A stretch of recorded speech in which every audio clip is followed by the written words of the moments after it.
He's out there in the rain. He's out there in the sunshine. He's out there looking to find the best in movies and music.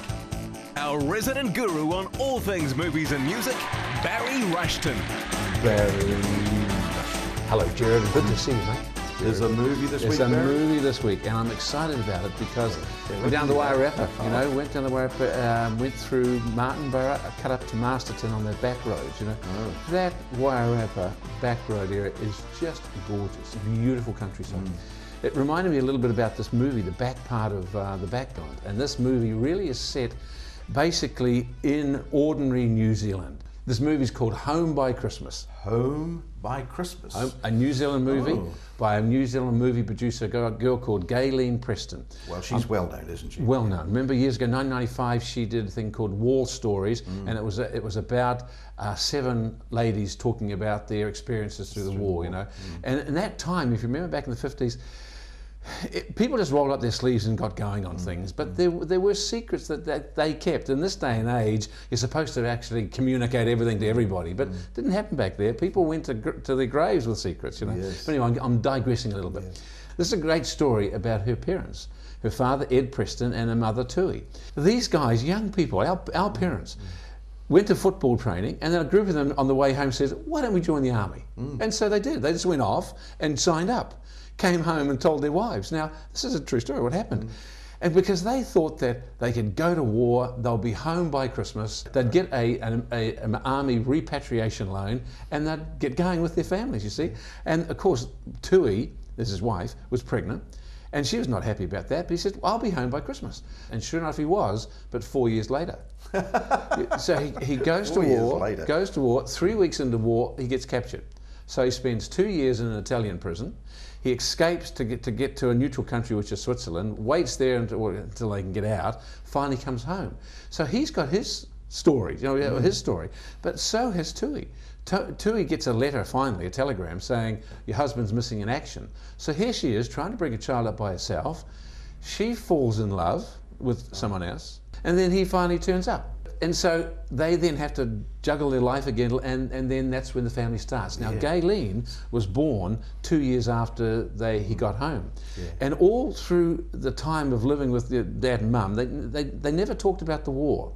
And she pestered him to tell the stories. Yes. Her ability to nag him before he died, and he knew he was dying back in the 90s, he sat down with her and said, okay, I'll chat. And so she had a tape recorder on, and she got these stories.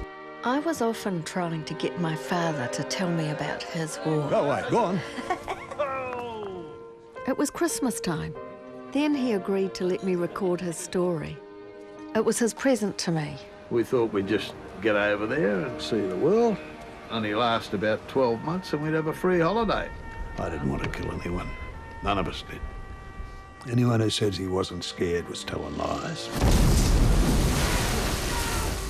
Now, this movie, Home by Christmas, is a combination of the actor, a guy called Tony Barry, wonderful bloke, and he plays this part fantastic. And Gayleen is on the movie, is interviewing him.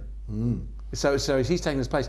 And when they cut back, as she does, she uses Martin Henderson as the young Ed, and she uses her daughter, who didn't really want to play the part initially, but she's a beautiful, wonderful actress, as the lead actress, as Tui, which was the grandmother, and so it is a fantastic combination that she's used.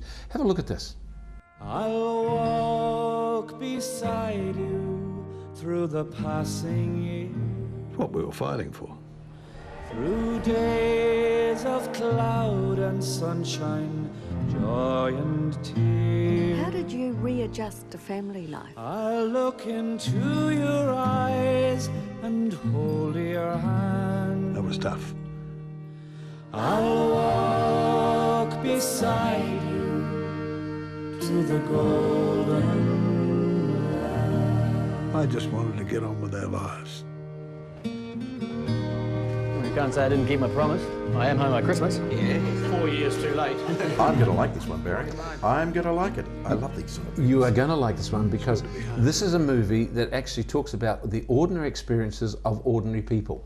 It doesn't glorify a general who did a wonderful thing in the war. It comes from those two angles of what the father was enduring and what the mother was enduring of those people who were left behind. Now, Barry, I'm just dying to know which one did she choose, but that would be giving the game away, wouldn't it? Well, you know, I tell you what, obviously you have to go to the movie for that little bit. I knew there'd be a catch. But what I loved about this, her ability to produce this movie, is that fantastic actor that plays Ed, who most of the movies around as being interviewed, is that guy called Tony Barry. Now, Tony Barry came and lived in their house, and stayed in the very room which was Tui's room, and the photo was down on her. Yeah. So he just started to feel the whole thing. It, yeah. And Galen's had the tapes, of course, that she'd got from her father. Didn't write them out because she didn't want him to learn the lines. She wanted him to just listen to the tapes and then tell a story. And then she would tell a story to him and get him to tell it back to her. Yeah. And the actor says, he said, he didn't just form the character, he felt like he really was the character. Wow. And there were times in the movie when Galen was producing this, that when Martin Henderson and her daughter were doing scenes, that it was just like how she remembered her parents growing up, and when the take was over, she just was crying. It's just so wonderfully done. Right. And so you're going to love it. You're just going to love it. Aren't we getting good at making these wonderful little New Zealand movies? Not quirky, but there's another one I've just seen called Boy. Absolutely. I loved it. The days are gone, aren't they, where even in the recording industry now, all the things coming from New Zealand generally are world class. Yeah. These movies now are coming world class. You're going to love this movie. Home by Christmas, out on the 29th of April. Barry, we're going to see you next week? Absolutely. It's going to be musical, isn't it? It probably could be, but we'll see. Okay, see you, Barry.